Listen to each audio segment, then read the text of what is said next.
The Galactic Conclave was the most important room in the known universe. That was not an opinion, that was simply a fact that every species accepted.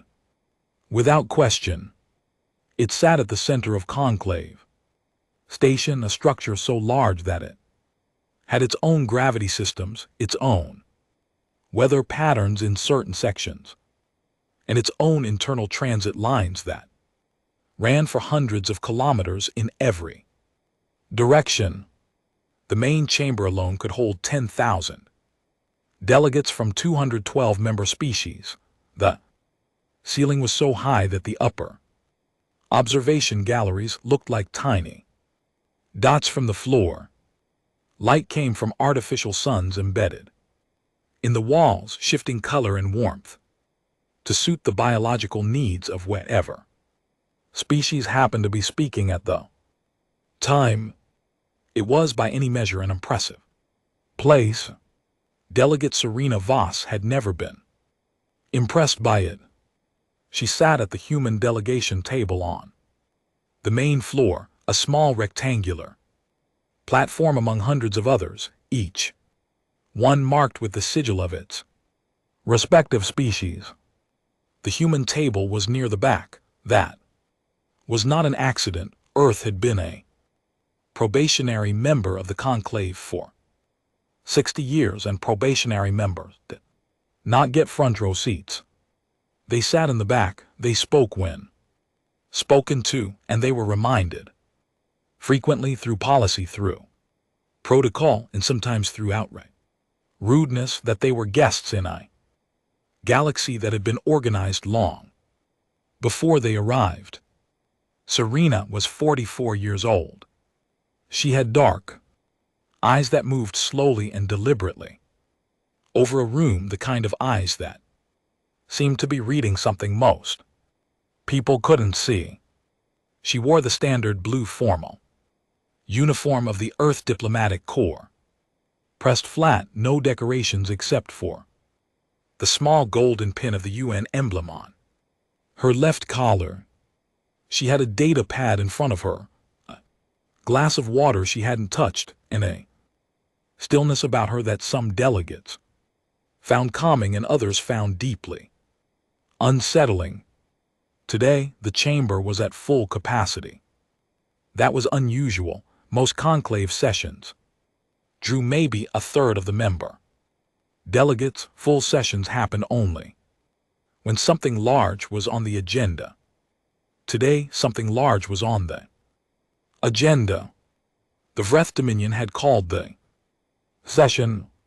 That alone told experienced delegates everything they needed to know about the mood of the room. The Vreth were not a species known for patience or subtlety. They were large, physically imposing beings with gray-plated skin, 4 arms, and a posture that always seemed to suggest they were about to either negotiate or attack, and were comfortable doing either.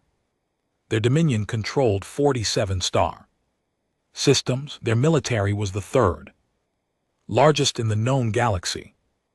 They had started 6 wars in the last 200 years and won 5 of them. The 6th they had ended in a negotiated draw, which they considered a personal insult they had never fully gotten over. High Consul Draven stood at the central speaking platform. He was taller than most Vreth, which made him taller than almost anything else in the room.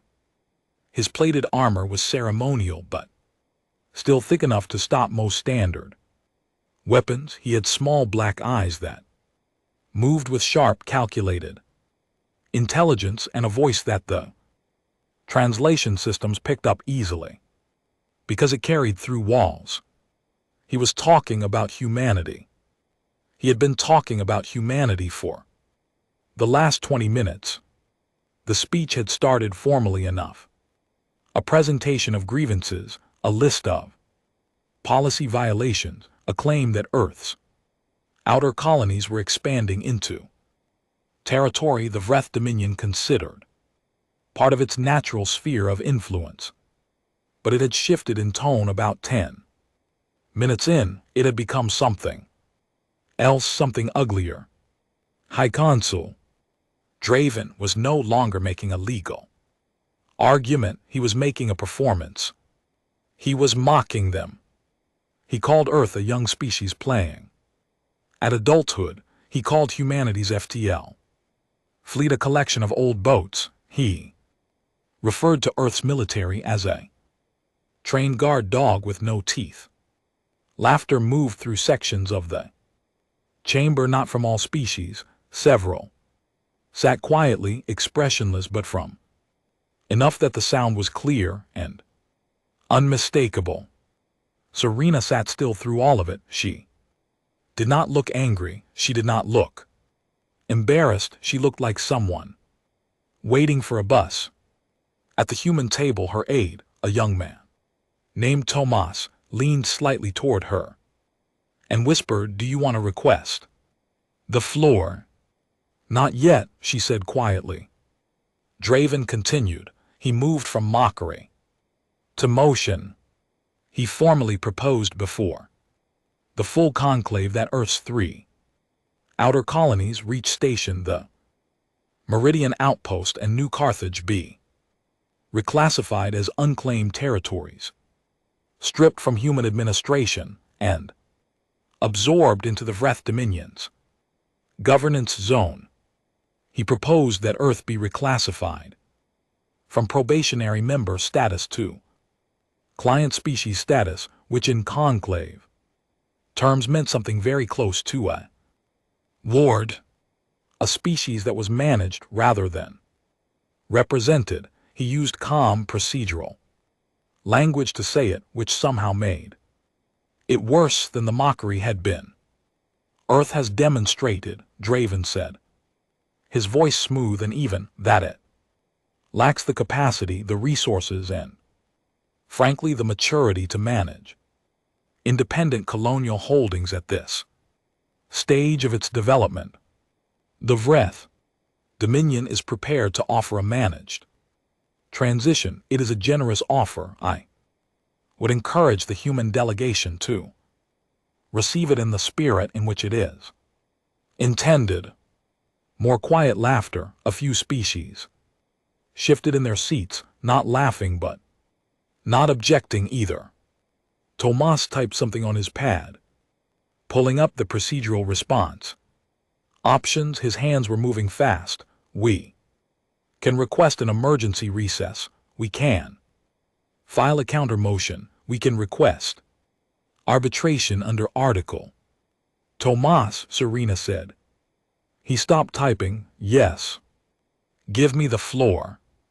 She stood. She pressed the request button on the table panel, and the system acknowledged her immediately, lighting the human table's indicator in white.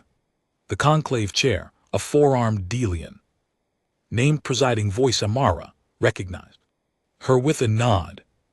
The floor recognizes Delegate Voss of Earth. Serena walked to the central platform.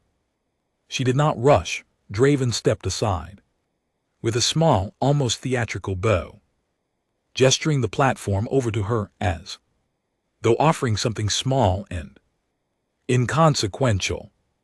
She stepped up. The platform adjusted to human height. She looked out at the 10,000 delegates. For a long moment, the room was quiet. Then she looked directly at Draven. "High Council," she said. Her voice was calm and even and perfectly clear through every translator in the room. "I have listened carefully to your proposal. I would like to respond to it." Draven spread two of his forearms in an open gesture. "By all means." Serena set her data pad down on the edge of the platform. She did not look at it again.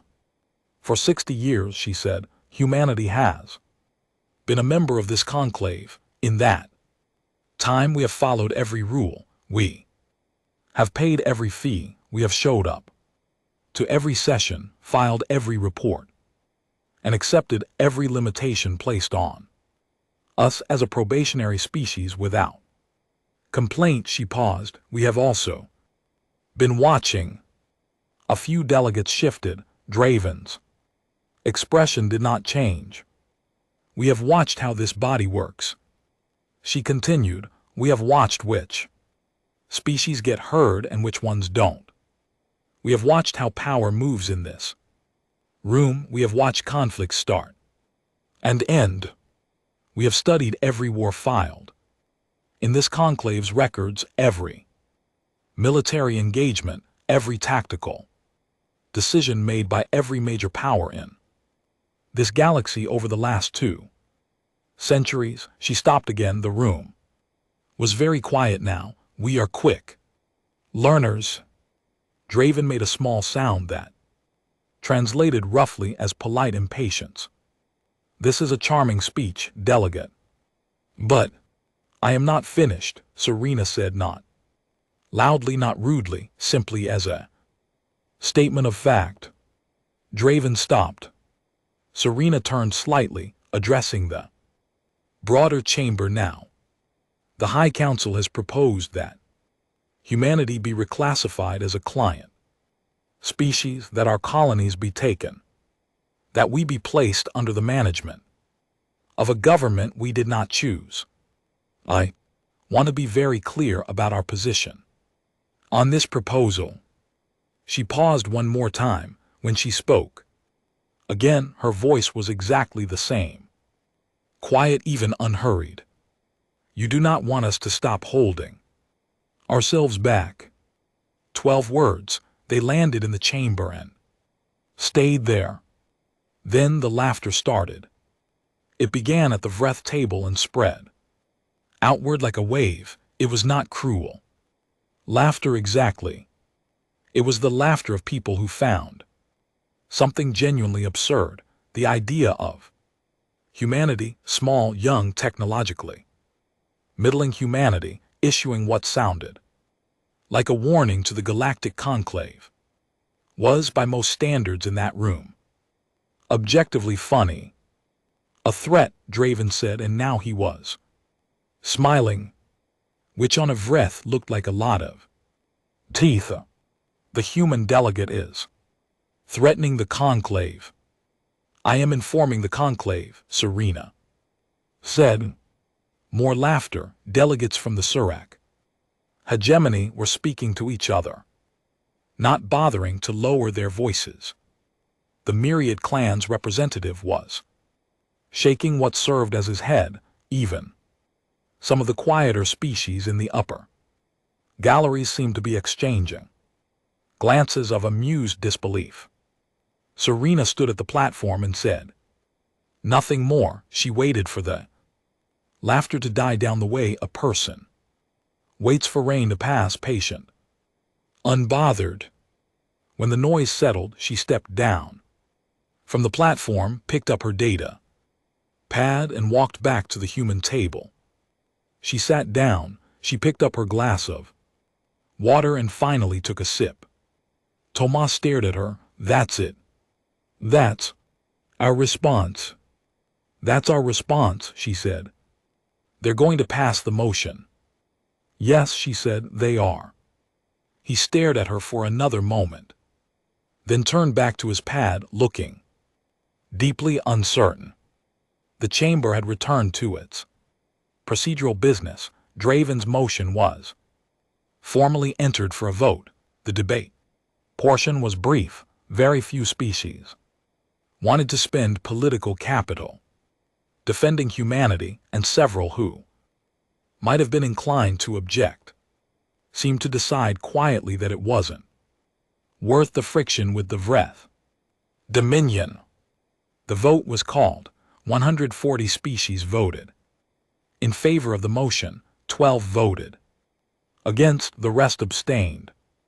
Earth's outer colonies were, by formal conclave resolution, stripped of human administration. Earth was reclassified to client species. Status pending compliance. A 30-day window was given for humanity to begin voluntary withdrawal from the named territories. It was, by any official measure, complete diplomatic defeat. Serena watched the vote tallies appear on the display board above the chamber floor. She read each number carefully. Then she closed her data pad and began organizing her things. She was nearly ready to leave when she noticed something. 3 tables had not voted, not for the motion, not against it, not abstaining. Their indicators simply sat dark. The conclave system had marked them as non-participatory, which was technically permitted but extremely rare. The first was the Eero collective. The Eero were one of the oldest species in the conclave, a civilization so ancient that the records of their early history had been lost even to themselves. They communicated through a delegate who appeared to be a simple, unadorned figure in gray, and they almost never spoke unless the matter was of genuine galactic significance. They had not voted. The second was the Dome architects. The Dome were reclusive to an extreme, known primarily for structures they had built across dozens of star systems thousands of years ago, structures that no one else fully understood the purpose of. They rarely attended sessions in person. Their delegate was a projection. Today, the projection was present, and it had not voted. The third was the most unusual of all. The observers of the rim were a species that had technically been conclave members for over 600 years, but had not spoken on the floor in 400. They sent a representative. The representative sat. They observed. They never voted, never spoke. It was simply their way, and the conclave had long since stopped expecting anything else from them. Today, after the vote had been recorded, the observer delegate's indicator light activated a request for the floor. The presiding voice looked at it for a moment as if she wasn't sure she was reading it correctly. Then she granted it.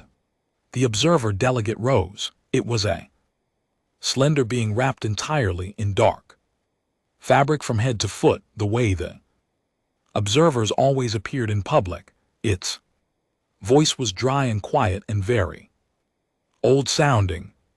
"We do not make a habit of speaking on matters of galactic politics," it said.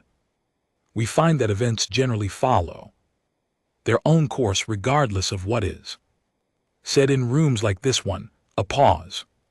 "However, we would be failing in a responsibility of basic honesty if we sat silent today." Another pause, longer this time. "Heed." "Sorry." 2 words, then the observer sat back down and the indicator light went dark. The chamber was quiet for a few seconds. Then the murmur started again, and within a minute the room had mostly moved on, treating it as a strain. Footnote: the observers occasionally strange things. This would be added to the list. Tomas was watching Serena with an expression that mixed worry with something approaching awe. The observer spoke. He said quietly, "I noticed," she said. "When did they last speak on floor?" 400 years ago, she said. "They warned the conclave that the Cirque expansion would end in catastrophe. The conclave didn't listen. The Cirque expansion ended catastrophe." Tomas was quiet for a moment. "Should I be scared?" Serena looked at him. There was something in her expression that was not quite a smile and not quite anything else. "Tomas," she said, "you work for Earth. You have nothing to be scared of." She stood, collected her bag, and walked toward the exit corridor. Around her, other delegations were filing out, talking among themselves, already moving on to other business. The session was over. The vote had been cast. Humanity had been given 30 days No one paid much attention to the human delegate as she walked out. She was small and quiet, and her species had just been formally reduced in status. Front of the entire galaxy. There was nothing particularly threatening about her, nothing that suggested the situation was anything other than what it appeared to be. Small young species being reminded of its place. Out in the corridor, Serena paused at a wide observation window that looked out into open space. The stars were very bright from out here, far from any sun. She stood there for a moment looking at them. Behind her, she heard the faint sound of Reth delegates laughing again about something as they passed. She did not turn around, she just looked at the stars. Then she took out her personal communicator and made a call. It connected in seconds, routed through 6 encrypted relays back to Earth. The voice that answered was deep and unhurried. How did it go, General Harudo? Mesa asked. As expected, she said. The vote passed. 30 days. A pause in the warning. Delivered, she said. Another pause longer. They laughed. They laughed, she confirmed. The general was quiet for a moment. When he spoke again, his voice carried something that was not quite satisfaction and not quite sadness. It was something in between, the feeling of a person who had prepared a very long time for something and was now watching it begin. Then it starts, he said. It starts, she agreed. She put the communicator away and looked out the window for one more moment. The stars looked back, indifferent and vast, and full of things that were about to change. Then she turned and walked down the corridor, her footsteps quiet and even on the polished floor, and she did not look back. 30 days, the countdown had begun. And somewhere in the deep dark of the outer solar system, in places that appeared on no official map and no conclave registry, lights were coming on.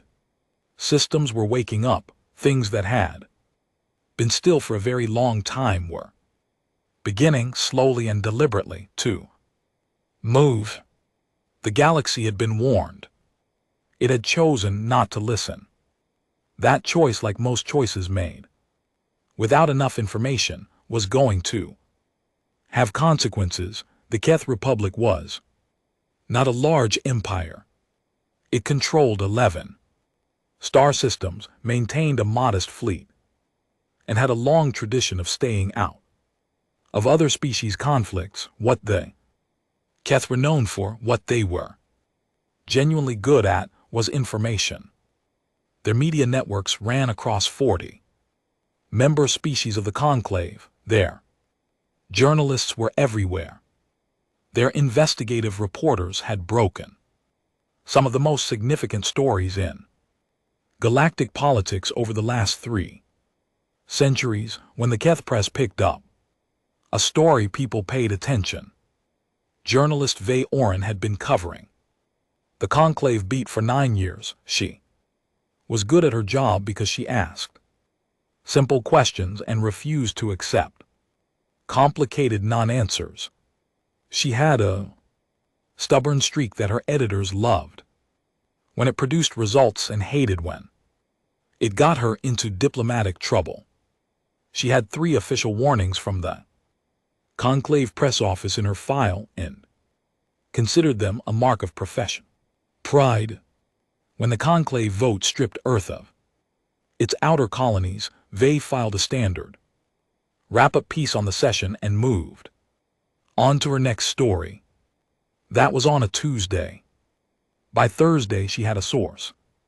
The source was anonymous. The message came through a secondary channel she used for tips, a channel that had given her good information twice before and nonsense 3 times. So she treated it with careful Skepticism. The message said only find out what they build at night. She almost dismissed it. It was cryptic, in the way that bad tips usually were. Dramatic sounding, light on detail, but something made her sit with it for a while. What they build at night, it was a strange phrase, specific enough to feel like it meant something, vague enough to be frustrating. She started pulling publicly available data on Earth, infrastructure filings, construction reports, shipping manifests, anything that went through conclave registration systems. Humans were required, like all member species, to report major construction projects that exceeded certain thresholds. They had been reporting projects steadily for 6 decades. She started reading the reports, all of them. It took her 4 days. By the end, the 4th day, she had a headache and a feeling in her chest that she couldn't quite name.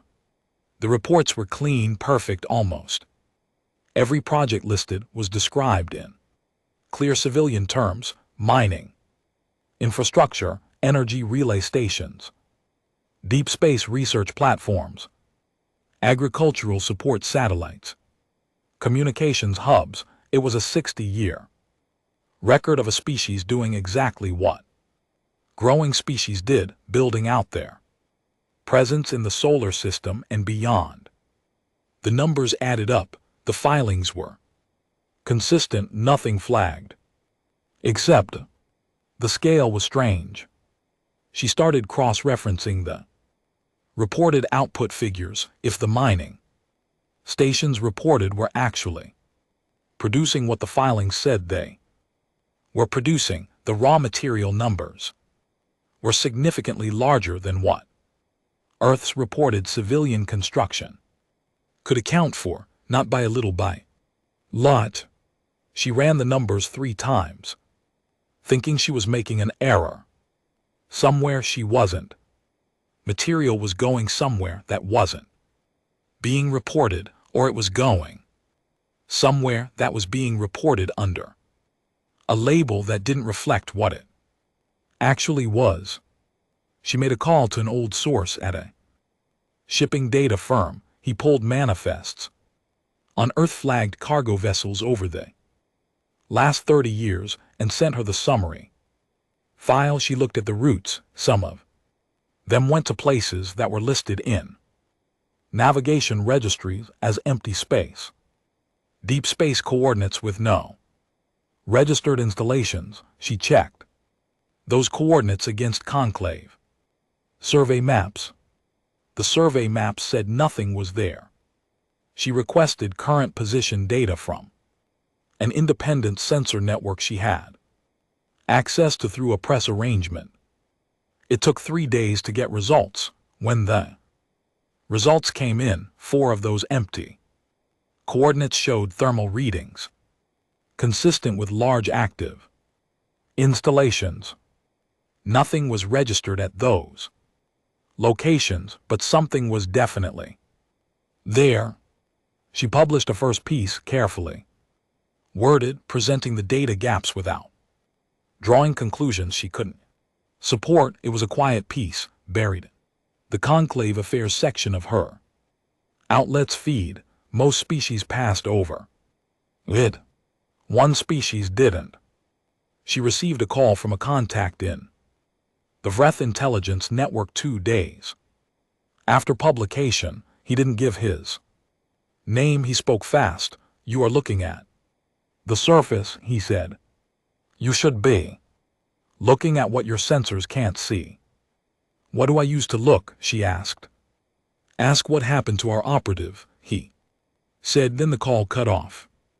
She spent a week trying to find out what he meant. Eventually, through a chain of contacts in Vreth diplomatic circles, she learned something that had not been made public. The Vreth Dominion's intelligence division had embedded an operative on Earth roughly 10 years earlier, a long-term deep cover asset.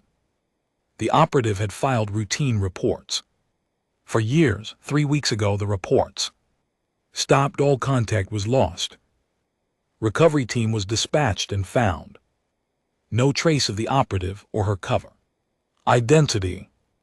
Her last transmission had been partial. A garbled data burst that had only partially decoded.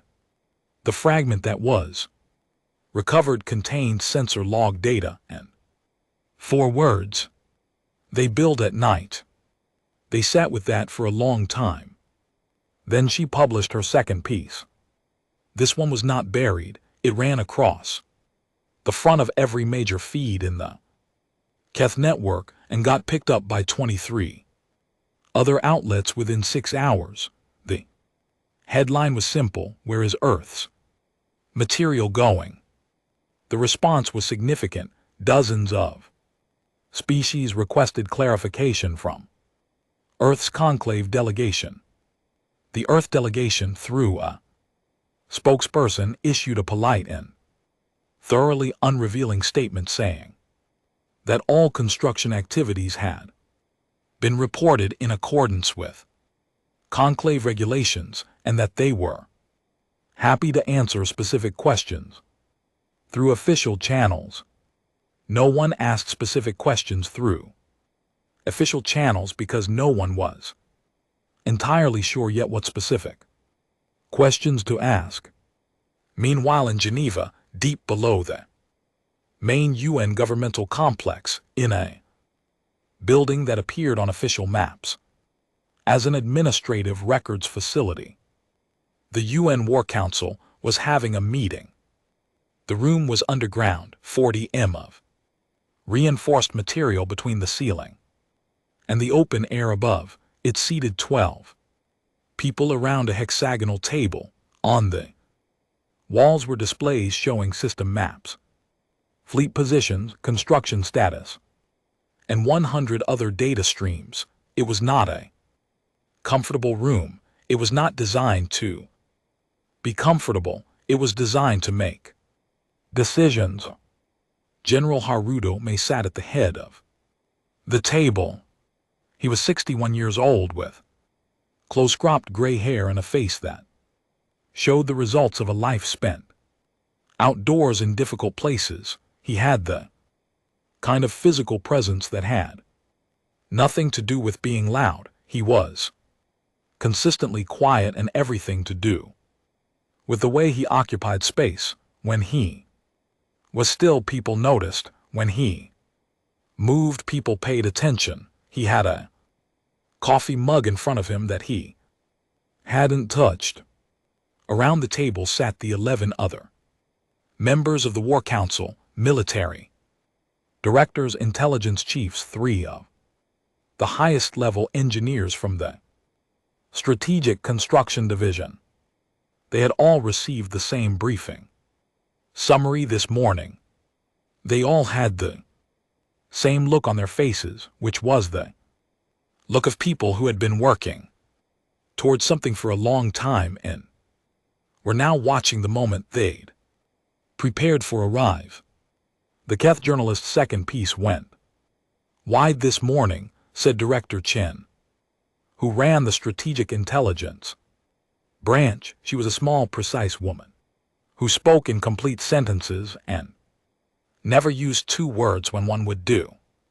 17 hours from publication, we have request flags from 41 conclave member species. 6 of them are major powers. The Vreth, Mace asked. The Vreth are not flagging through official channels, Chen said. They're doing their own quiet work, which means they're scared enough to not want to ask questions they might not like the answers to. Mace nodded slowly. And the colonies reach station as fully dark as of 48 hours ago. To anyone doing a standard scan, it looks abandoned.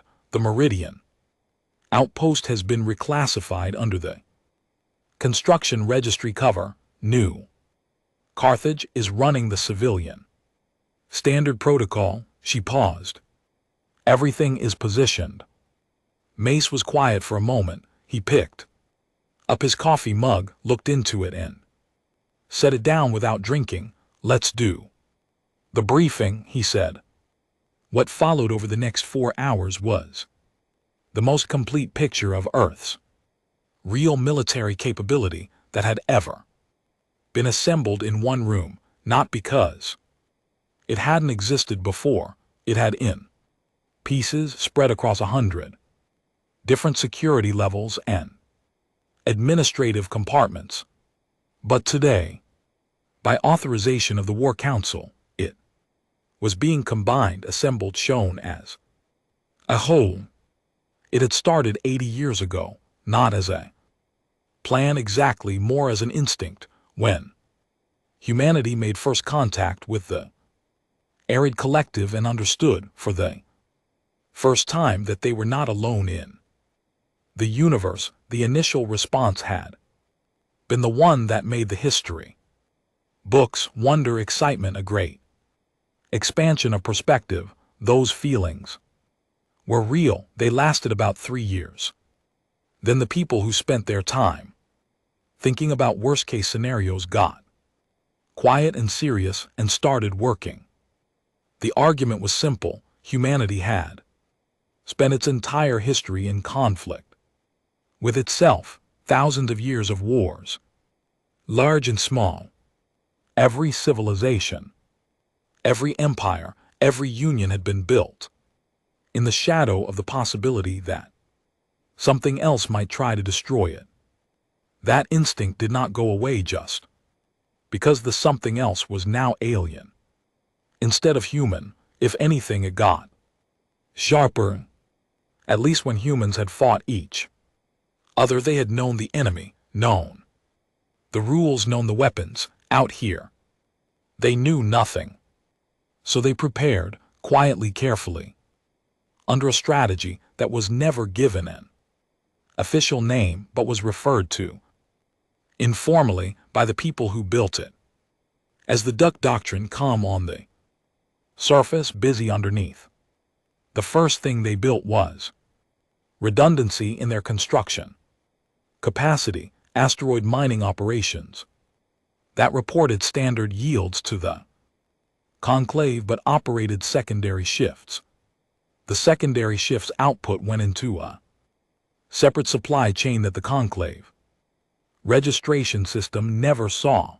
The material went to deep space coordinates that were never filed. Over decades, stations grew at those coordinates. Shipyards, manufacturing plants, weapons testing facilities, research platforms for drive systems that went well beyond standard FTL.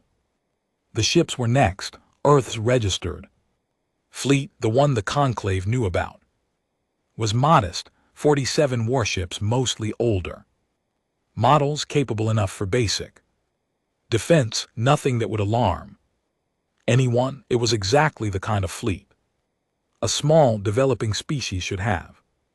It was also not the only fleet humanity had. The second fleet had taken 40 years to build.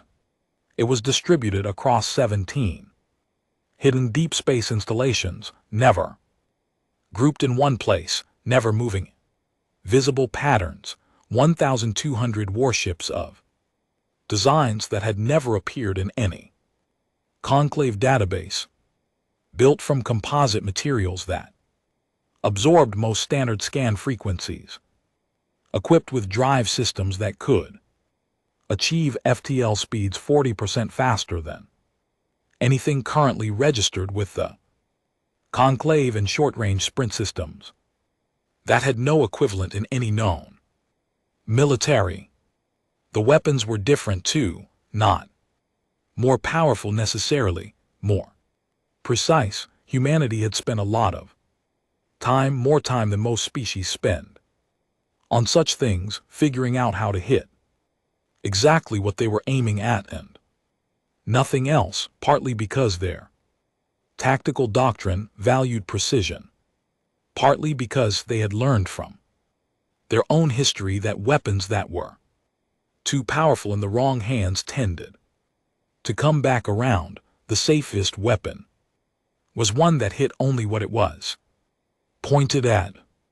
Then there were the systems that weren't ships at all, 11,000 automated defense platforms spread through the outer solar system and beyond, each one disguised as survey satellites, weather monitors, communication relays, research buoys.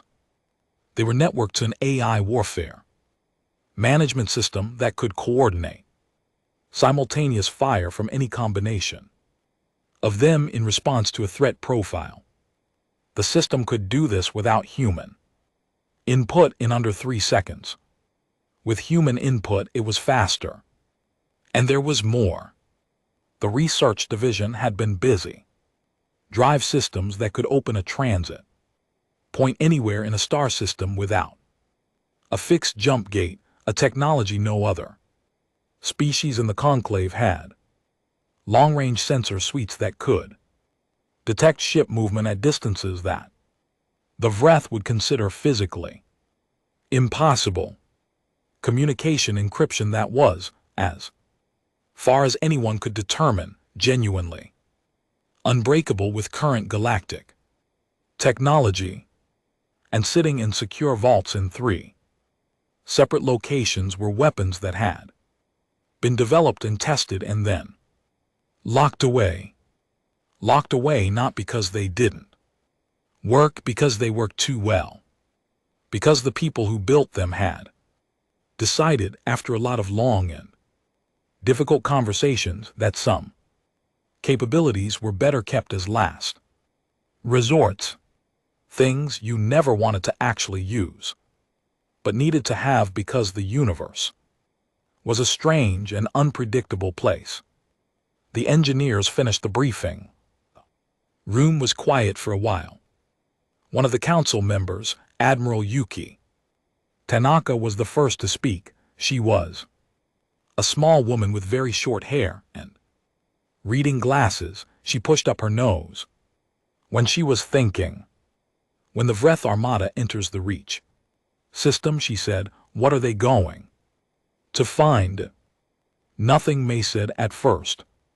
And then Mace looked at the system map on the wall. Reach Station, a star system on the outer edge of human colonial space. Quiet, apparently empty. At last count, 1,200 warships sitting dark and cold in carefully calculated positions throughout the outer asteroid belt and the shadow zones of the system's gas giant. Then he said, they're going to find out what a mistake looks like from the inside. Tanaka looked at the map for a moment. Then she picked up her coffee and drank. I almost feel sorry for them, she said. Don't, May said. They had a warning. She nodded slowly. They did. Outside the building, Geneva was gray and cold, a thin rain falling on streets that had been walked by humans for a very long time, a city that had watched wars begin and end, a city that knew better than most what the quiet before something large felt like.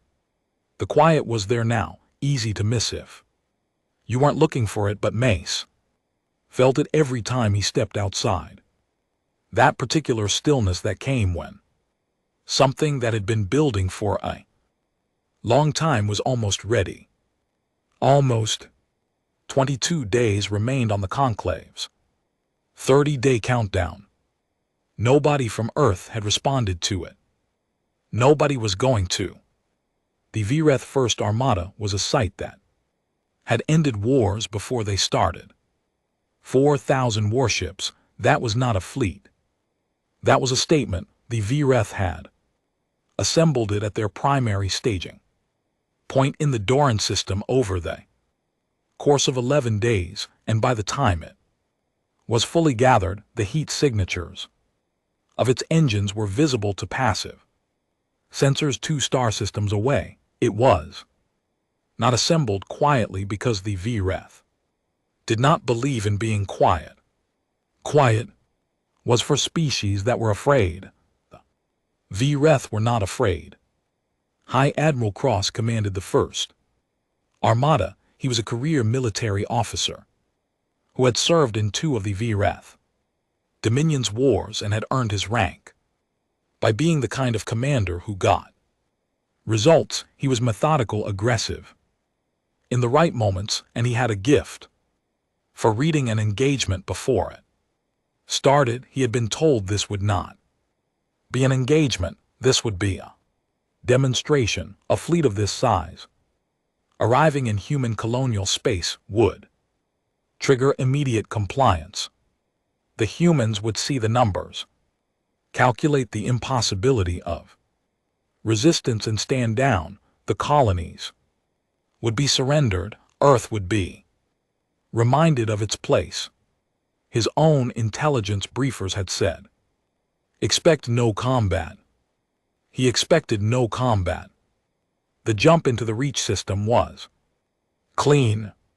4,000 ships dropping out of FTL in coordinated sequence, spreading into a standard approach formation. The system resolved on his bridge. Displays a mid-sized star, 4 planets, an asteroid belt, a distant gas giant. Reach station was in the inner system, orbiting the 3rd planet. Cross looked at his scanner station. Give me the threat picture. The scanner officer worked her board for a moment. Station appears to be at minimal power. I'm reading no active defenses. Ship count in the system. She paused. I'm reading 2 ships, both small class, possibly support vessels. 2 ships. For a moment Cross felt something that wasn't quite disappointment and wasn't quite relief. Mostly it was the flatness of a man who had prepared for a fight and found an empty room. They ran, his operations officer said. Apparently, Cross said. He opened a shipwide address. All units approach formation. We will hold short of the station and issue a surrender protocol to any remaining human personnel. He closed the channel. Get me a full scan of the system, everything I want to know if there are any ships hiding behind the gas giant before we. Admiral. He turned. The scanner officer's voice had changed, something in it that he did not immediately recognize. It took him a second, and then he did recognize it, and his stomach dropped slightly. It was fear. Admiral, she said again. Asteroids. He looked at the main display.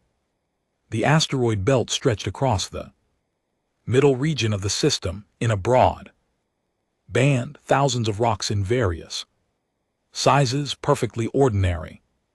He had glanced at it when they dropped in and dismissed it the way you dismissed any asteroid belt. Background scenery. Now the scanner was adding heat signatures to the display, and the heat signatures were coming from the asteroids, not from behind the asteroids, not near the asteroids, from the asteroids. Not all of them, not most of them, but among the thousands of real rocks spread throughout the belt in positions that blended perfectly with the genuine debris around them. The heat signatures of ships were appearing. They had been cold, completely cold. No power output, no engine signature, no electronic emissions of any kind for what must have been the scanner officer's calculation appeared on screen. 11 days. 11 days of sitting, dead cold in space, running on passive systems, hidden not by technology but by sheer patience. The number was still climbing as the system resolved the contacts. I'm counting. The scanner officer's voice was careful and deliberate, the voice of someone who was very focused on not letting what they were feeling come through. 400, 600, 800. How many? Cross said. His voice was level. He was a professional. 1214. Confirmed context Admiral, human class. Vessels, configuration is unlike anything in our database. A pause. They are activating. The display showed it in real time. 1214. Ships coming to life simultaneously. Across a 400,000 km spread, not charging. Weapons not moving yet, just waking up. Lights coming on in the dark, systems. Powering up in sequence, steady in. Calm, the way you turn on the lights in a building at the start of a working day. There was something about the calmness of it that was worse than if they had come in firing. Something about the total absence of hurry in the way those ships powered up. That said clearly and plainly, we have been waiting for you, and we are not surprised to see you. A transmission came in, universal frequency. Human vocal patterns running through the translation system. The voice was a woman's. She sounded like she was reading something she had prepared.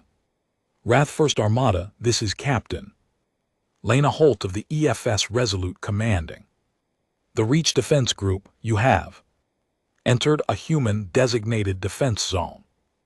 Your fleet will come to a full stop. You will not advance further into this system. If you comply, no action will be taken. If you do not comply, we will disable your fleet. A short pause, and then with no change in tone, take a moment to think carefully. Cross stared at the display. 4,000 ships versus 1,200. The math was still in his favor by a significant margin. His ships were larger on average. His firepower was substantial, but something had changed in the last 60 seconds. Something that he had not been briefed on and had not accounted for. He turned to his operations officer. Analysis. The operations officer was already working. Their spread is tactical. They've got firing lines on our approach corridor and both flanking vectors. Their formation doesn't concentrate them. They're distributed, hitting them all at once. Is a pause complicated? Their ship design, what are we looking at? I don't know, the operations officer said. I genuinely don't know. The whole composition is absorbing most of our active scan. I can't get interior data. I can't get weapon hardpoint readings. I can't get drive specifications. Cross sat with that for a moment. His intelligence people had told him Earth's fleet was 47 outdated warships. He was looking at 1,200 vessels of unknown capability. The difference between those two numbers was not a rounding error. It was not a reporting mistake. It was a lie of such enormous scale that it had apparently fooled the entire galactic intelligence community for decades. Admiral, his communications officer, said, High Council Draven is requesting a status update. Cross looked at the display for another few seconds, then he made the decision that he had been trained to make when faced with incomplete information and an uncertain threat picture. He made the wrong one. Not because he was a bad commander, because he was a proud one, and because nothing in his experience had prepared him for the idea that humanity, the species that had been sitting in the back row of the conclave for 60 years, might actually have to be taken seriously. All units advance, he said. Combat formation. The battle that followed lasted 4 hours and 17 minutes. Commander Davik was 19 years into his career in the Vreth fleet. He had served on 3 different ships and seen 2 combat engagements before this one. He was a weapons officer on the destroyer Veth Corps, a mid-size vessel positioned in the third line of the armadas. Advanced formation, he had good instincts and he trusted them. Right now, his instincts were sending him a message that he was finding difficult to process. From his station, he watched the opening of the engagement. The human ships moved, not toward the armada. That was the first thing. They didn't charge, they spread. They broke their formation outward in multiple directions simultaneously, moving with speed that his drive analysis showed was significantly beyond standard FTL sprint capability, and they went to positions that made no immediate tactical sense until about 40 seconds later, when the first Vreth units in the forward formation began to experience weapons fire, and Davik looked at the tactical map and saw that the human ships had placed themselves in firing positions that covered the forward formation from 6 separate vectors at once.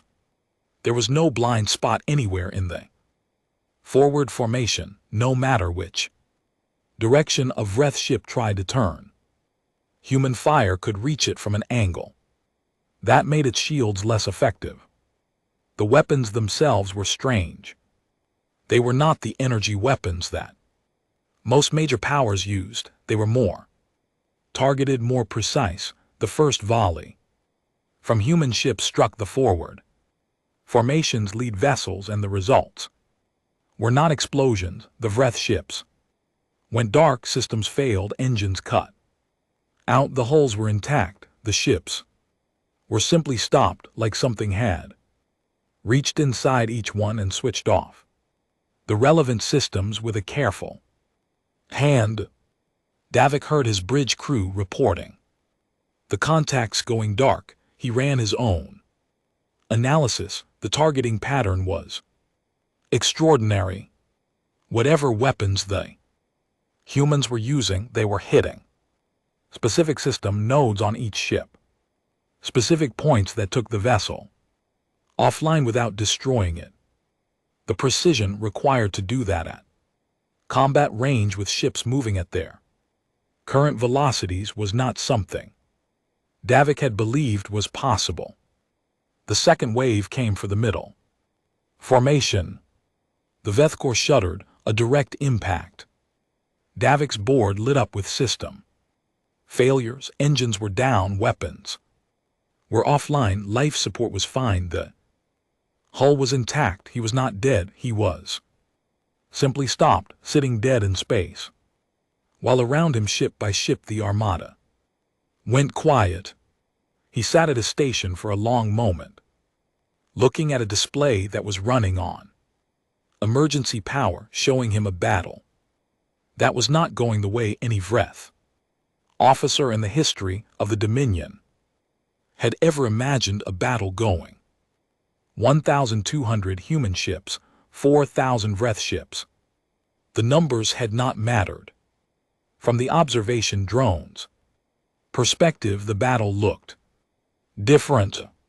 The Galactic Conclave maintained a network of autonomous observation drones throughout member species territories. They were designed to record events of diplomatic significance, military engagements, territorial disputes, notable political events. They broadcast on an open channel that any conclave member could access. They were rarely watched live. Usually the footage was reviewed after the fact for records purposes. Today, someone in the Keth Media Network noticed the drone in the reach system had gone active. They put the feed on their broadcast. Within 2 hours, 40 million people across a dozen species were watching the Battle of Reach Station live.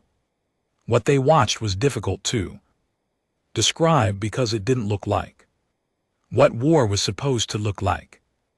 War in most of the galaxy's recent memory looked like two forces meeting in a blaze of fire and destruction. Ships exploding hulls breaching the terrible beauty of weapons at scale. This looked like something being carefully dismantled. The human ships moved through the Vreth Armada with a precision that seemed almost slow at first until you looked more carefully and realized they were slow because they were being careful. Every weapon discharge was deliberate. Every ship they engaged was taken offline, not destroyed. They moved through the formation like people who knew exactly where everything was and exactly what they needed to touch to stop it, and they touched only that and nothing else. By the third hour, the drone's feed was showing a field of 4,000 disabled Vreth warships drifting quietly in the reach system while human vessels moved among them like workers walking through finished building doing final checks. The Vreth flagship, the Dominion's Will, a capital ship 7 km long that was the largest vessel in the Vreth military, went dark in the fourth hour. Not dramatically, its systems simply failed one by one in a sequence that took about 40 seconds, and then it was still. 20 minutes later, the human transmission went out. It was broadcast on every open frequency in the system, and the observation drone picked it up and relayed it instantly to the 40 million people who were still watching. Vreth First Armada personnel will be treated under full humanitarian protocols. Medical teams will be available for any crew requiring assistance. Vreth command staff may contact EFS Resolute for arrangement of safe communication with the Dominion. Pause. Send your second Armada if you need a second lesson. Earth Command. The feed cut to a view of the Reach system. 4,000 Vreth ships sitting dark. 1,200 human vessels in neat formation. Around them like a fence, lights on. Engines running. In living spaces and fleet command centers and diplomatic offices across 40 member species, 40 million people sat with that image and said nothing. Captain Lena Holt stood on the bridge of the Resolute and looked at the tactical display. She was 40 years old, solidly built, with the particular quality of stillness that long years in the void of space tended to produce in people.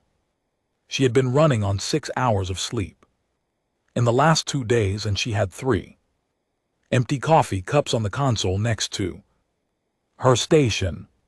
She was not celebrating. None of her crew was celebrating. That was a thing that movies showed soldiers doing after battles, and reality generally did not. What her crew was doing was running system checks, filing position reports, coordinating with the medical teams, updating the disabled vessel log, and communicating with the fleet-wide network in quiet, professional voices. Her first officer, a man named Carver, with a mechanical left arm he'd had since an unrelated accident years ago, came to stand beside her. He looked at the display for a moment. Final count is 3,842. Disabled, 112 chose to attempt retreat and got disabled during the attempt. 62 managed to jump out before we could close the net. Any destroyed? No.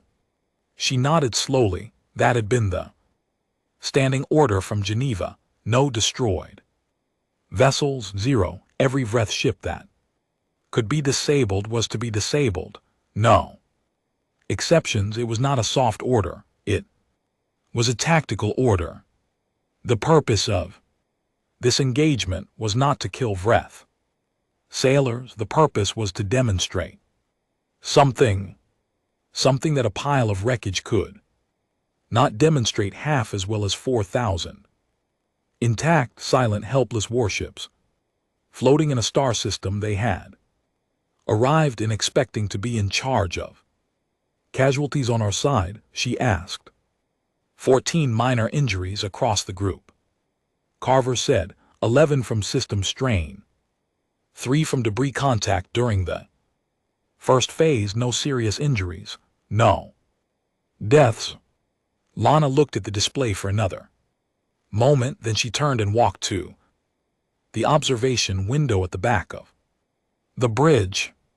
Through it she could see open space, and in the middle distance the drifting shapes of disabled warships dark against the stars.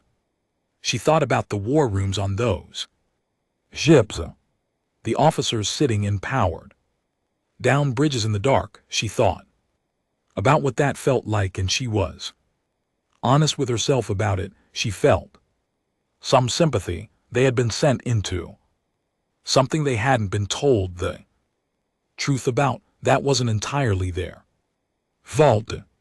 She turned back to her crew. Start the prisoner communication protocols, she said, and get me Geneva. The display lit up, the secure link establishing through multiple relays. Mace's face appeared on the screen. He looked at the tactical readout behind her for a moment. Done, he said. Done, she said. He was quiet for a second. Clean. As clean as it gets, she said. He nodded. The ghost of something passed across his face, not quite relief, not quite satisfaction, something more complicated. The expression of a man who had worked for 30 years to make sure something happened a certain way and was now looking at evidence that it had. Good work, Captain, he said. She nodded back. What's next? He looked off screen for a moment at whatever displays he was watching in Geneva. The conclave is in emergency session, he said. 41 species requesting our response to the resolution. The Vreth are not going to take this quietly. He paused. And 3 other powers are having conversations they don't think we know about. But we know about them, she said. We know about them, he confirmed. She looked back out the observation window one more time. 4,000 ships, every one of them intact, every one of them silent. They'll form a coalition, she said. Yes, May said they will. And then he picked up his coffee mug. He finally drank from it. And then we give them the same warning we gave the Vreth, he said. And we wait to see if they're smarter about it. Lena turned away from the window. Around her, the crew of the Resolute worked steadily, quietly, professionally. Outside, the stars were very bright and the Vreth Armada floated in silence. The galaxy was watching, 40 million people and counting, and by morning it would be more. By the end of the week, it would be every connected screen in the conclave. They had all just watched humanity fight. Now they understood what that meant. There is a particular kind of meeting that happens in private between people who believe they have not yet been caught. It has a specific feel to it. Voices kept low, doors secured. Statements made indirectly at first and then more directly as the meeting goes on and the participants grow more comfortable with what they are agreeing to. These meetings have happened many times in human history. They have also happened many times in the history of every other species that has ever built an empire. Power finds its own level, and when something threatens the level, they powers talk. The 4 conversations happened on the same day. Different star systems, different species, different rooms, but the same essential conversation. The Vreth Dominion had lost 4,000 ships at Reach Station, not destroyed. Disabled, which was in some ways worse. Destruction would have been a catastrophe, but catastrophes could be mourned and recovered from. Disability was something else. It meant that somewhere in a human-controlled star system, 4,000 Vreth warships were sitting intact and operational, just not by Vreth hands. It meant High Consul Draven had to explain to his council and his public and his military that not one ship of the First Armada had been sunk, which should have been comforting but was in fact the most profoundly humiliating detail of the entire event, because the implication was clear. The humans could have sunk them and chose not to. The humans had been kind about it. That was unbearable. The Surak hegemony controlled 22 star systems in a dense cluster in the galactic arm adjacent to Vreth space. They were an older civilization, not ancient but old enough to have been around when the Conclave was founded and to have had a permanent seat on its Security Council for 300 years. They were not prone to panic, they were prone to calculation, and their calculations in the 72 hours following the Battle of Reach Station had produced a result they did not like.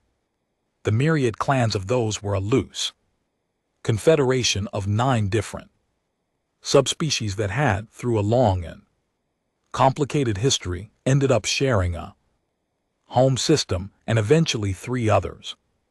Their military was large because their political structure required them to maintain fleets for internal as much as external purposes. They were pragmatic. They believed in dealing with problems before problems dealt with them. The Paradin Empire was the smallest of the 4 in terms of star systems, but the most technologically developed of the 3 non-Wraith parties. They had been the first species in this region of the galaxy to develop FTL travel over 800 years ago. They were proud of that in a way that had survived 800 years of other species, catching up and passing them in various areas. They still considered themselves the galaxy's senior technological civilization. The events at Reach Station had made them deeply uncomfortable for reasons that were personal as much as political. The 4 parties came together formally 17 days after the Battle of Reach Station. The meeting was held in a neutral system, aboard a station that belonged to a minor species who had been offered certain favors in exchange for the use of their facility and their silence. The Conclave was not officially informed. No press was present. They called what they formed the Galactic Stabilization Coalition. The name had been chosen carefully. Every word was doing work. Galactic suggested broad mandate and collective responsibility. Stabilization implied they were responding to a threat rather than creating one. Coalition was softer than alliance and had fewer formal treaty implications. It was a good name. It meant whatever a listener wanted it to mean, while meaning something very specific to the people who had chosen it. The specific meaning was, we are going to deal with humanity before humanity becomes something we can no longer deal with. Their combined fleet was extraordinary. 42,000 warships at last registry. Between the 4 powers they controlled over 100 star systems. Their combined economic output was roughly 30% of the total Conclave economy. They were, by any reasonable standard, a force that had ended civilizations before and could credibly end one again. They prepared their ultimatum with considerable care. It was stern but not vicious. It laid out specific demands: the surrender of all human military assets, the dismantling of all unregistered facilities, the acceptance of coalition, oversight of Earth's remaining territories, and the reclassification of humanity as a protected species under joint coalition management. It gave Earth 72 hours to respond with a formal commitment to compliance. It stated, without excessive detail, that non-compliance would result in the full application of the coalition's combined military power. It was, as ultimatums go, thorough. The coalition's joint envoy was a Surak diplomat named Peter Solis. He was experienced, composed, and had delivered difficult messages before. He arrived at Conclave Station with a delegation of 12 and requested a private meeting with the Earth delegation. The meeting was granted.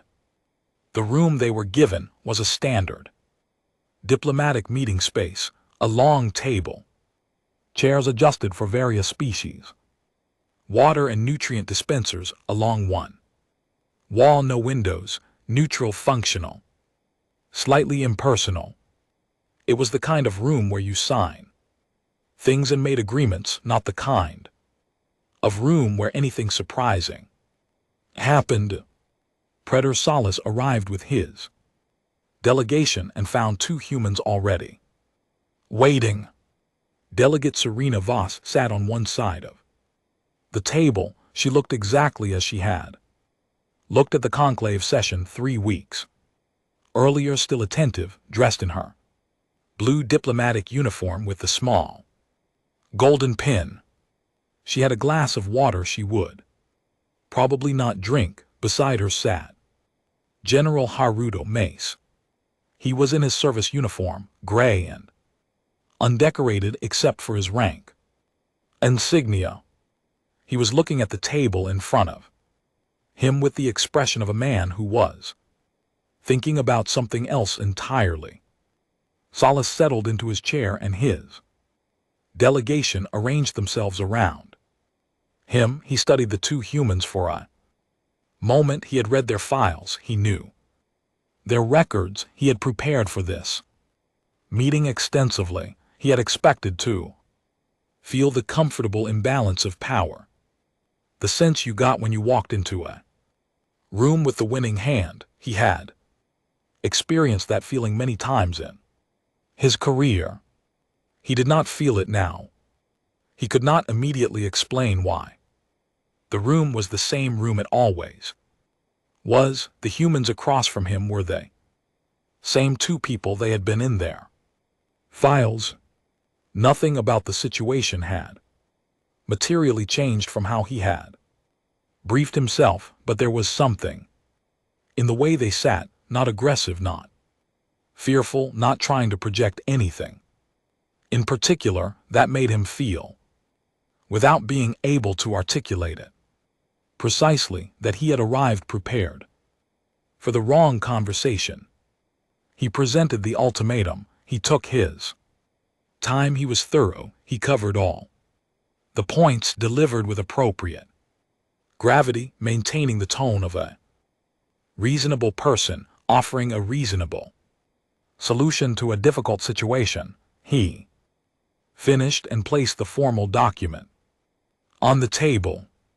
Mace hadn't moved during the presentation. He listened with his eyes on the middle distance, not looking at Solis but not ignoring him either. When Solis finished, Mace looked at the document on the table and then at Solis. "Is that everything?" he asked. "That is the full coalition position," Solis said. Mace nodded once. He looked at Serena.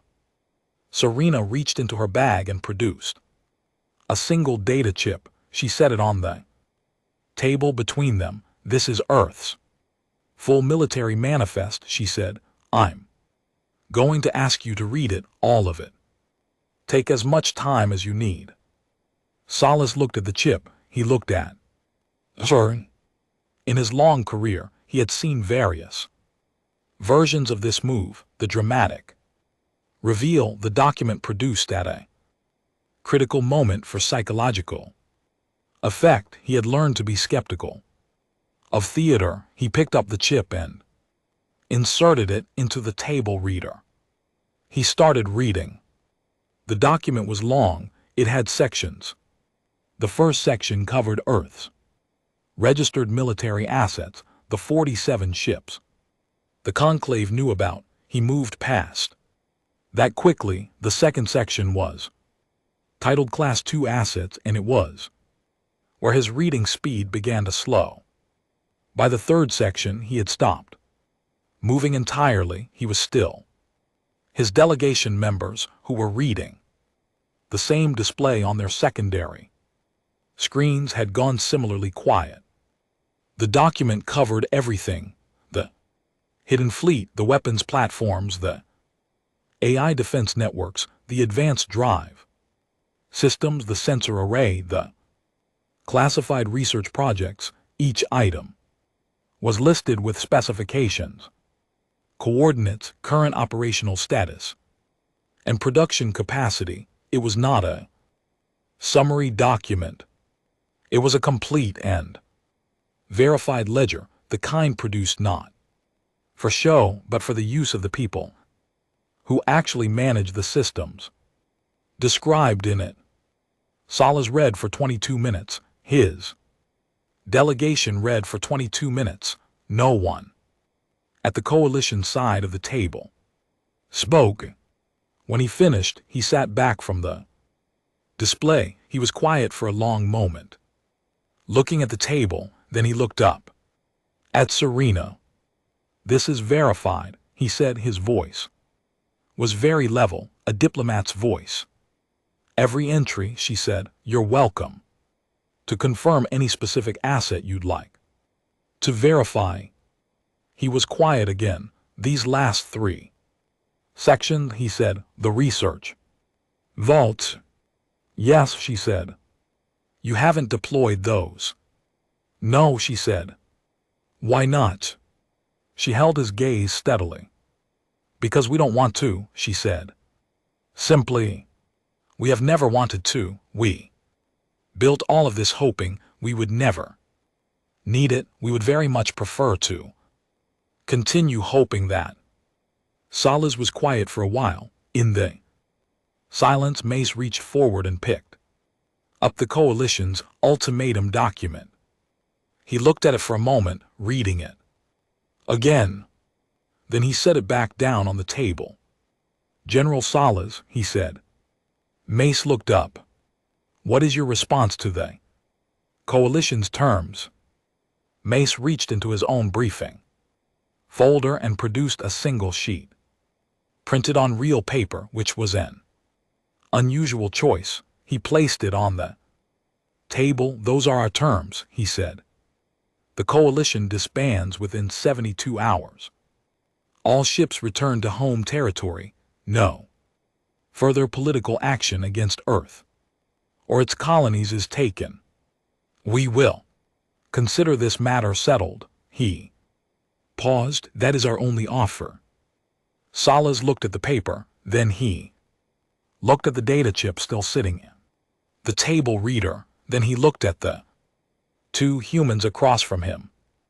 He was a man who had spent 40 years in diplomacy. He had built his career on the ability to read situations accurately. He looked at Serena Voss and he understood that she was not afraid of him.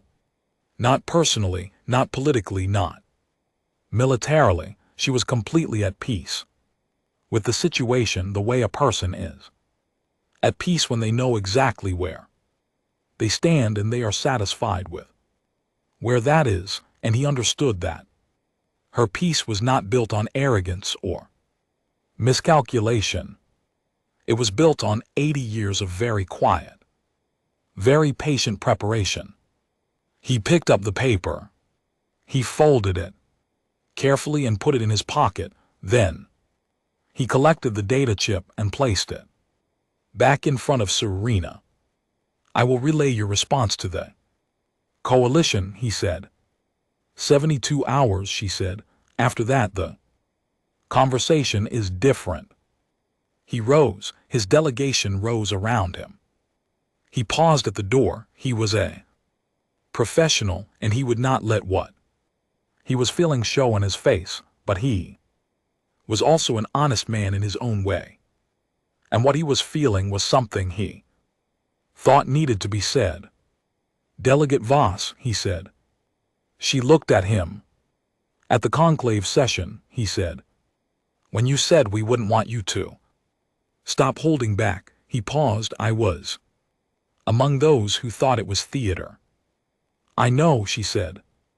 He nodded once, then he left. The room was quiet. Mace picked up his coffee, which had been sitting cold since before the coalition delegation arrived, and drank it anyway. "Two of them will stand down," Serena said. "Those in Paradin," he agreed, "within 36 hours. Vreth and Surek will not." "No," he said, "they won't." She looked at the table for a moment. "Then it continues." "Then it continues," he said. Outside the meeting room in the long corridors of Conclave Station, Praetor Salas walked at a steady pace back to his delegation's transit bay. His 12 delegates walked around him. Nobody spoke. They had all read the manifest. They were all doing the same calculation. His own calculation had completed somewhere around page 18 of the third section. The result was clear and uncomfortable, and impossible to argue with. He would relay Earth's terms to the coalition. He would recommend, in very clear language, that the myriad clans and the Paradin Empire accept those terms. He would tell them that he had been in the room, that he had read the document, and that the number 42,000 was not the number they thought it was. He did not know if he would be believed. He did not know if the Vreth and the Surek would listen. He knew that in 72 hours they were going to find out together. In the observation lounges of Conclave Station, journalists from a dozen species were watching the movement of delegations in the corridors with the attentive focus of people who knew something important was happening, even if they didn't yet know what. Ve Oren of the Keth Republic watched Praetor Salas walk past the lounge window and made a note. The senior Surek diplomat looked like a man who had just read something that had changed his view of the situation considerably. She pulled up her sources and started making calls. The 72-hour clock was running, and in deep space, in 17 hidden installations spread across the outer system and beyond, 1,200 human warships sat with their engines warm, their crews at station, and their orders open on every terminal, waiting the way they had been waiting for a very long time, patiently, completely, without a trace of doubt. The 72 hours passed. In that time, two things happened that Mason and Serena had expected, and one thing that neither of them had fully anticipated. The first expected thing, the myriad clans of those formerly withdrew from the coalition on hour 31. They released a brief public statement that said in diplomatic terms so careful they barely said anything at all that the coalition's objectives were no longer aligned with the clans' strategic interests, and that the clans wished all parties a successful resolution to the current difficulties. What the statement did not say, but what everyone who understood how these things worked understood, was that someone from those had read the manifest or been told what was in it, and decided very quickly that this was a fight they did not want to be in. The second expected thing, the Paradin Empire, followed at hour 44. Their statement was even shorter. 1 Paragraph, formal withdrawal and best wishes, their representative at conclave. Station booked transit home within the hour. 2 down, 2 remaining. The unexpected thing was what the Vreth did in hour 51. High Consul Draven went public. He released a full broadcast on every major conclave media channel, not just Vreth channels, all of them. And he delivered a speech that was passionate and angry, and in places genuinely moving in the way that speeches by proud people about to make terrible decisions can sometimes be. He talked about the dignity of the galactic order. He talked about the danger of an unchecked species building weapons in secret for 80 years. He talked about the responsibility of established powers to maintain stability. He talked about humanity as a threat, that the galaxy had been too polite to name directly. It was a good speech. Parts of it were even fair in a narrow sense. The parts about secret military buildup were not wrong on their face. What the speech also did was announce publicly that the Vreth Dominion and the Surak hegemony were committing their full joint fleet to a correction of what Draven called the human problem. Combined, their forces numbered over 28,000 warships. He gave no timeline. He gave no specific targets. He gave the impression of a coalition that still had momentum even after losing 2 members. He gave the impression of certainty. The broadcast reached 40 million viewers in the first hour and 200 million by the following morning. Serena watched it from her quarters on Conclave Station. She sat on the edge of her bed with a cup of tea that was going cold, watching the display. When the broadcast finished, she sat for a moment in the quiet of the room. Then she opened her communicator and called Mace. "I saw it," he said before she could speak. "He's trying to build public pressure." She said, "Yes. It won't work if we move before it builds enough." "No," he said, "it won't." There was a pause. She looked at her. "T, are we ready?" "We've been ready," he said. "Question is whether you want to give them any more time." She thought about that.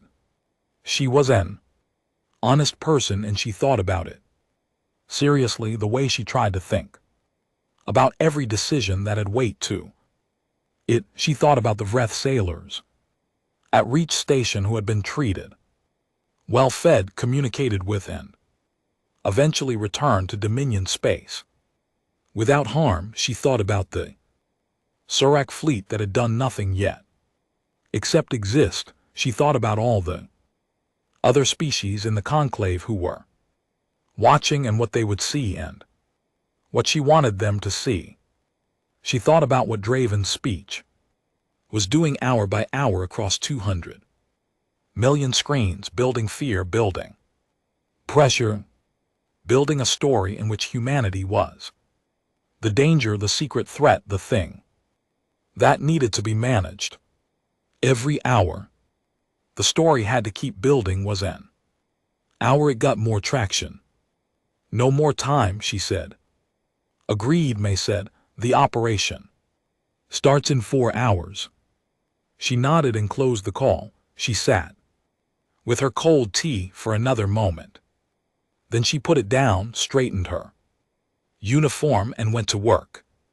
Operation Open Hand had taken 3 years to plan and 8 months to position. It was named deliberately for the idea of an open hand extended, not a fist. It was designed from the first line of its operational document to be an act of demonstration, not destruction. Every objective in the plan was a military target: shipyards, weapons platforms, command relay stations, fuel and material depots, not one civilian Installation was included on the target list.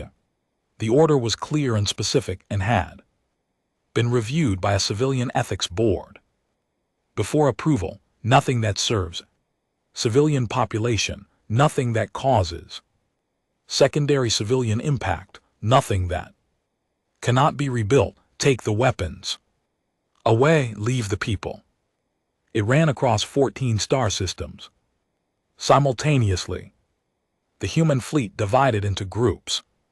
Before the operation began, each group prepositioned at their assigned systems, waiting for the single coordinated signal that would start the clock. The signal went out at 300 Geneva Standard Time, a time chosen because it had no particular significance. They had decided against ceremony. What followed over the next 9 hours was something that the galaxy had never seen and would spend a long time processing. In each of the 14 systems, human forces arrived at their targets and moved with a speed and precision that made the Battle of Reach Station look unhurried. The Vreth had 3 major shipyard complexes, facilities where warships were constructed and maintained, each one capable of producing dozens of vessels a year. The human forces hit all 3 in the first 40 minutes, not destroyed, disabled the construction equipment, the manufacturing systems, the launch infrastructure, all of it stopped. The workers had been given 30 minutes of advance notice via a direct signal to each facility, long enough to clear the work floors. By the time human forces arrived, the facilities were empty of personnel and full of very expensive, very non-functional equipment. The Surak had a chain of weapons, platforms that stretched across 3 star systems, they called the Hegemony Shield. It had taken them 60 years to build, and they were proud of it. Human forces worked through it systematically, like someone walking down a street, turning off each street light in sequence, platform by platform, from one end of the chain to the other. Over a period of 4 hours, each one went dark cleanly, no debris, no residual hazard to navigation. Command relay stations, fuel depots, military communication hubs, construction material stockpiles, each target on the list was handled the same way. Efficient, clean, no escalation, no collateral, no deaths. A team arrived, did what it came to do, and moved to the next target. 9 hours and 11 minutes after the operation began, the last target was cleared and the signal went back to Geneva complete. Mace read the completion report in the War Council room. The 12 people around the table read it at the same time he did. When everyone had finished, the room was quiet for a while. Casualties, one of the council members asked. Director Chen looked at her pad. 3 injuries across the entire operation. 2 from equipment malfunction, unrelated to enemy contact. 1 from a minor weapons discharge that caused no serious harm. She paused. The Vreth and Surak combined lost no personnel. There are 17 Vreth and 23 Surak military personnel currently aboard human medical ships receiving treatment for various pre-existing conditions or minor issues they experienced during the operation. We're treating them and will return them when we return the disabled ships. The council member stared at her. We're treating their sick. We found a Vreth crewman on one of the shipyard platforms who had a cardiac event when we arrived. Chen said. Our medic stabilized him. He's fine. A moment of quiet around the table. Then Admiral Tanaka, who had been in the room For all of it said simply good, and that was all she said, and it was all that needed saying. Mace closed the completion report. He sat for a moment, then he stood up, told the room to carry on, and walked out. He went up to the surface of the building and stood outside in the Geneva air. It was morning early, the sun barely up. The city was beginning to move around him, people going to work, delivery vehicles, transit systems, the smell of coffee from somewhere nearby.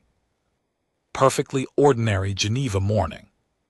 He stood there for a while. He was 61 years old, and he had spent 30 years of his life planning for something that had just happened and was now over. He did not know exactly what he was supposed to feel, tired mostly, satisfied in a quiet way, slightly awed if he was honest at the straightforward fact that it had worked, that the plan at every stage had held together the way it was supposed to.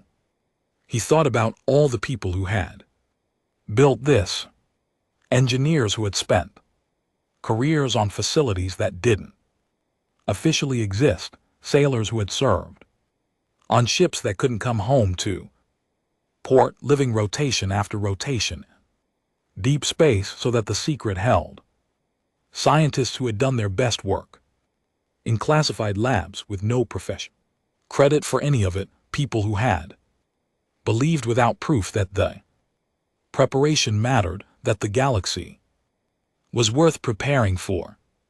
They had been right. He went back inside. The emergency conclave session was called within hours of the operation's completion. This time the chamber was not at capacity, it was over full. Species who didn't normally send delegates had sent them, senior representatives who usually let junior staff handle routine sessions had come themselves. The gallery levels were packed. The press section was overflowing. High Consul Draven entered the chamber and walked to the Vreth delegation table. He looked different than he had 3 weeks earlier. He was the same person. Same size, same armor, same deliberate walk, but something was different in the way he moved, the particular kind of confidence he'd always carried, the confidence that came from having the biggest fleet in any room, was absent. He sat down and looked at the displays, showing the operations after action data which had been submitted by Earth to the conclave record as required by military engagement protocol. He read the data for a long time. No civilian targets, no deaths. The shipyards were disabled but structurally intact and fully repairable. The weapons platforms were offline but undamaged. Every piece of hardware was still there. Nobody had been killed. He sat with that. Presiding voice Amara called the session to order. The agenda was simple: response to Earth's military operation, determination of next steps, and resolution of the current political situation. Several species requested the floor immediately. The queue was longer than anything the chamber had processed in years. Mace and Serena sat at the human delegation table. Their position in the chamber was the same as always, near the back, the probationary member's spot. Serena had her data pad.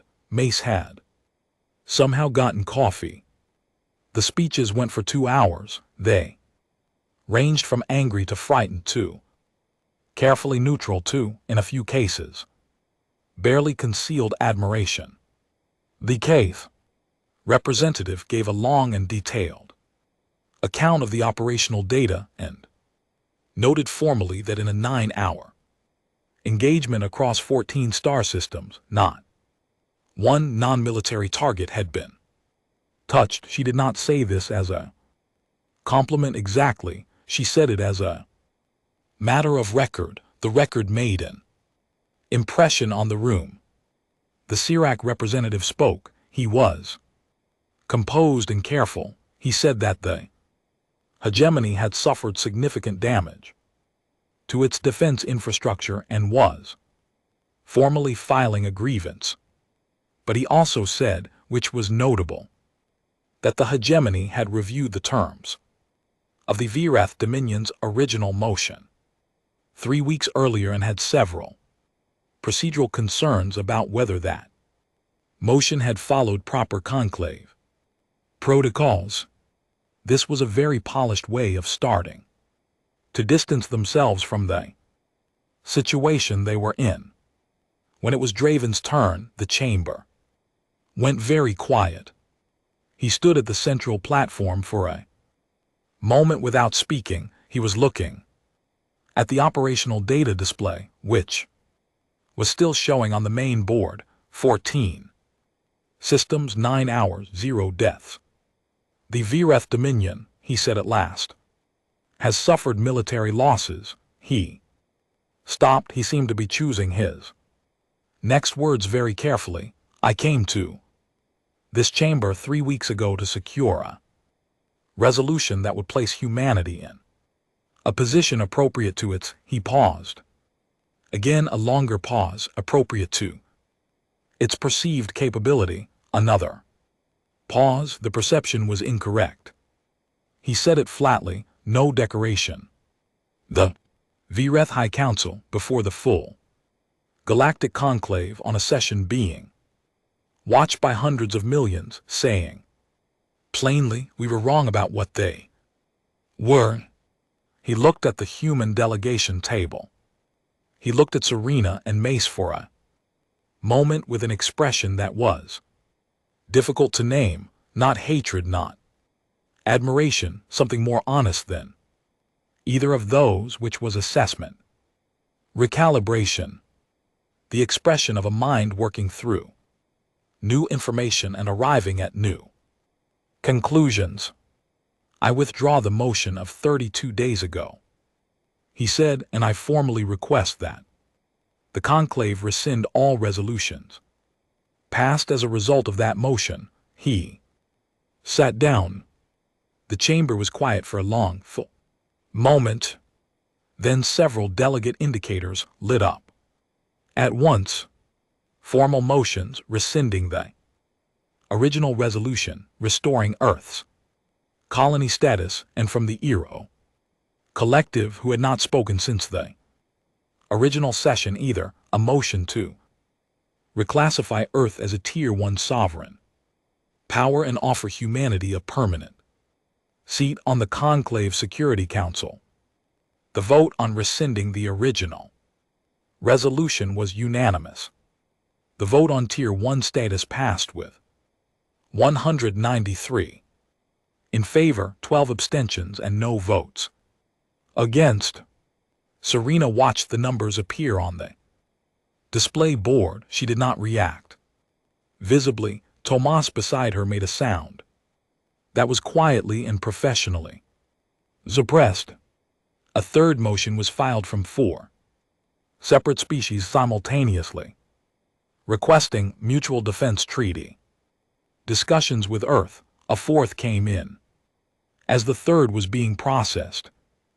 Fifth, by the end of the session, 11 separate species had filed formal requests to begin defense cooperation talks with humanity.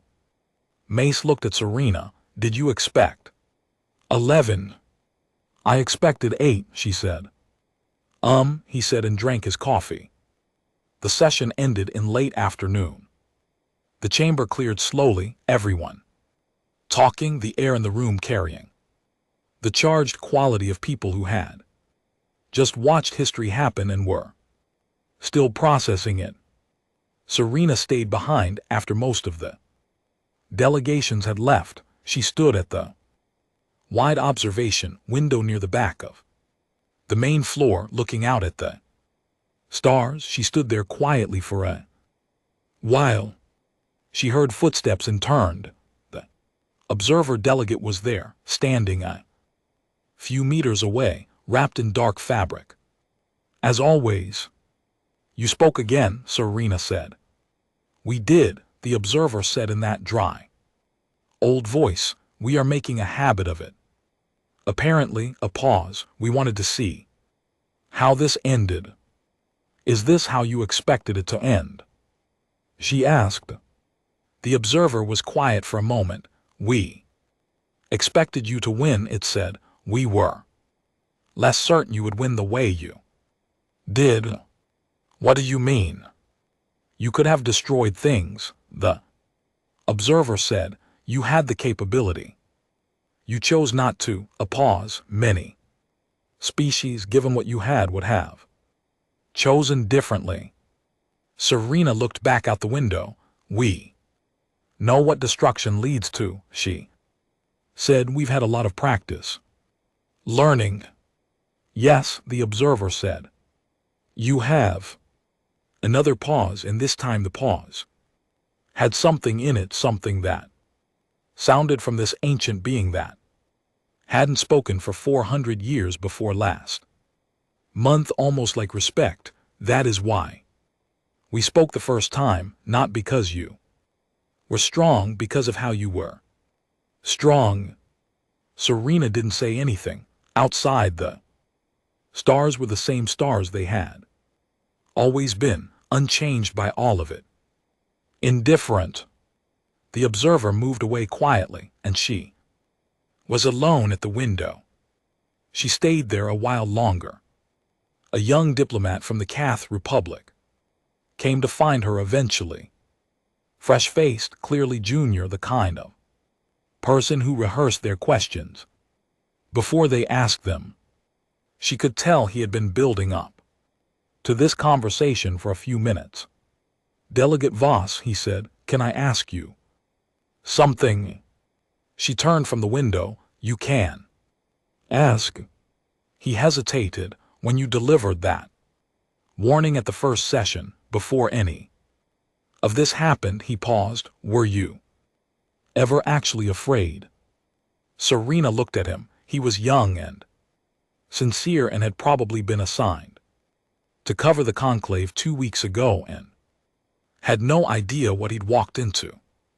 She thought about the question. She thought about 30 years of people building things in the dark and hoping they'd never be needed. She thought about Mace's face and the call after the conclave vote. She thought about Captain Holt at the window of the Resolute, looking out at 4,000 still ships. Every single day, she said, that's why we prepared. He looked at her for a moment, processing that. Then he nodded, wrote something in his pad, and thanked her. He moved away. She looked out the window one last time. Then she picked up her bag and walked out. In the weeks that followed, things changed. The conclave passed a resolution requiring all member species to file accurate military registrations, a direct result of what had happened, though no one said so explicitly. Several species, upon hearing this, quietly filed amended registrations of their own. They were not the only ones who had been busy in the dark. Earth's outer colonies were returned to full human administration.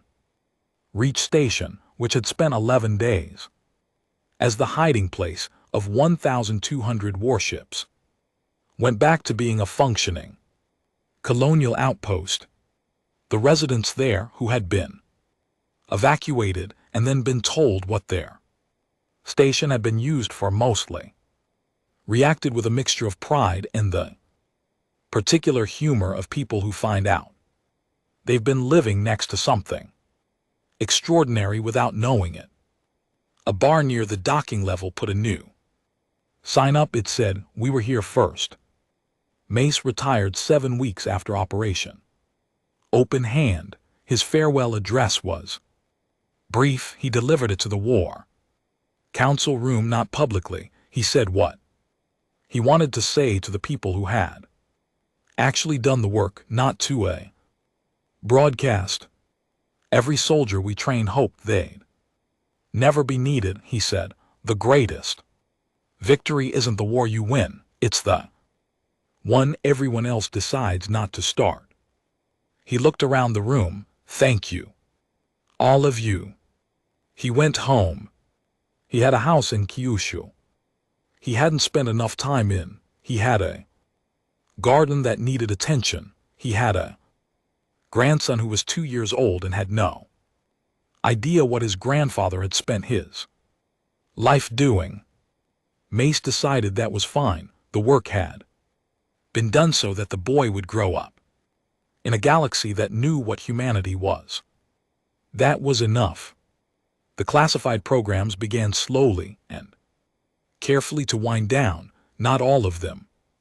The galaxy was still the galaxy, full of things that weren't entirely known, full of the possibility that something new and difficult would one day appear on the horizon.